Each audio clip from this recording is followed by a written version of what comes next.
Halo, assalamualaikum bosku. Kembali lagi bersama channel Lingkaran Hitam.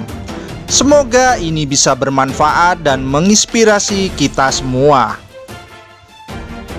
Nah, jika mendengar nama Blambangan, pasti bayangan kita akan langsung tertuju pada kota Banyuwangi. Banyuwangi yang merupakan kota yang terletak di ujung timur Pulau Jawa ini memang identik dengan kerajaan Blambangan.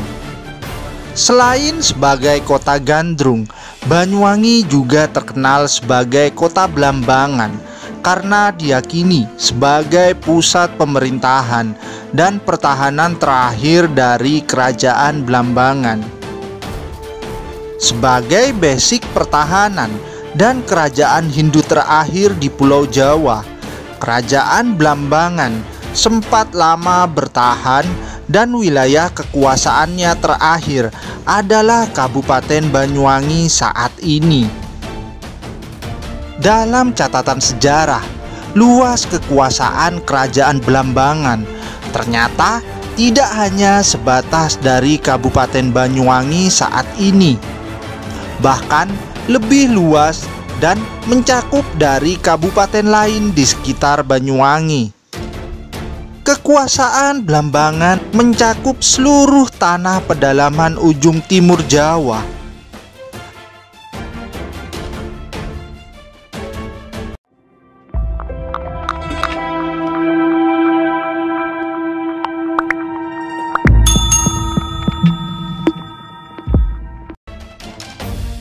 Ihwal munculnya kerajaan Blambangan tidak terlepas pada kerajaan Majapahit ketika Raden Wijaya membagi tanah Jawa menjadi dua bagian, dan wilayah Blambangan berada dalam kawasan Lamajang Tigang Juru. Setelah peperangan Pajarakan, di mana Majapahit menyerang Lamajang dan Empu Nambi gugur dalam pertempuran itu,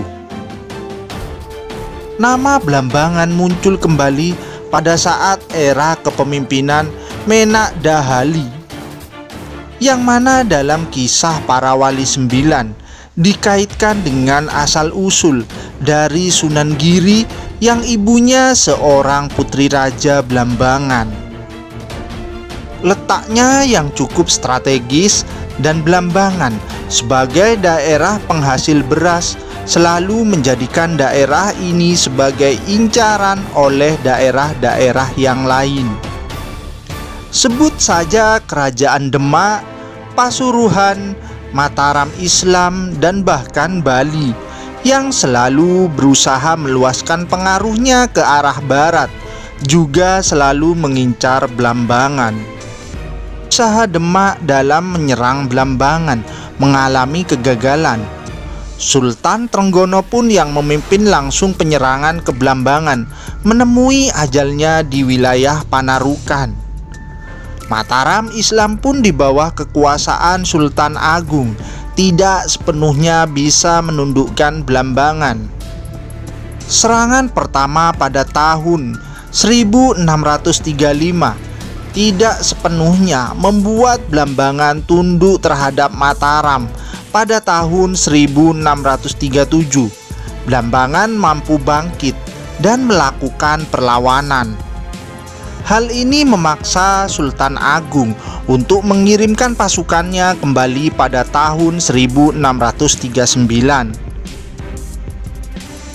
Pada serangan kedua ini, Sultan Agung memberikan tugas bahwa nantinya penguasa Blambangan serta penduduk Blambangan, baik laki-laki maupun perempuan, harus diboyong ke Mataram. Hal itu sengaja dilakukan untuk menghindari perlawanan Blambangan lagi. Kedatangan penduduk boyongan dari Blambangan ini memberi warna tersendiri di ibu kota Mataram. Bagi orang-orang Mataram, penduduk Blambangan disebut sebagai orang-orang pinggir. Hal ini karena memang letaknya yang berasal dari paling ujung Pulau Jawa. Sedangkan Sultan Agung yang terkesan oleh keberanian orang-orang dari Blambangan. membentuk satu pasukan khusus yang berasal dari tawanan perang Blambangan dan diberi nama prajurit Blambangan. Di sisi lain, nasib tragis harus diterima oleh prajurit Blambangan. Pasalnya, mereka sering dijadikan bahan percobaan dalam pembuatan senjata-senjata baru. Konon senjata baru itu bisa dikatakan bagus jika berhasil menusuk mati orang Blambangan. Orang-orang Blambangan pada saat itu menjadi tolak ukur sebuah kesaktian. Tidak hanya pada era Sultan Agung saja, prajurit Blambangan menjadi percobaan senjata, tetapi juga berkelanjutan terhadap era sesudah Sultan Agung. Akan tetapi, orang-orang Blambangan di era itu sudah tidak sesakti para pendahulunya, sehingga banyak di antaranya yang meninggal. Tidak hanya kaum lelakinya saja yang mendapat perhatian khusus, wanita-wanita Blambangan juga dipercaya menjadi inang-inang bagi putra dan putri raja. Hal ini disebabkan adanya anggapan bahwa air susu mereka berwarna kebiru-biruan dan dianggap sangat menyehatkan sekali.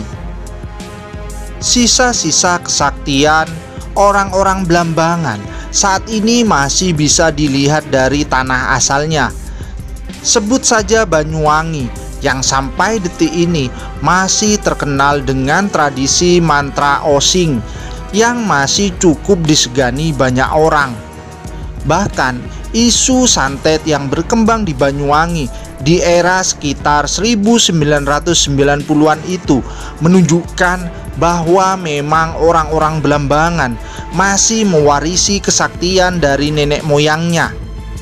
Sudah menjadi rahasia umum di kalangan masyarakat ujung timur Jawa ini bahwa jika sudah mendengar nama Banyuwangi, maka stigmanya langsung tertuju pada tradisi mantra-mantra osing yang dimiliki oleh orang-orang dari Banyuwangi yang merupakan keturunan terakhir dari orang-orang Blambangan.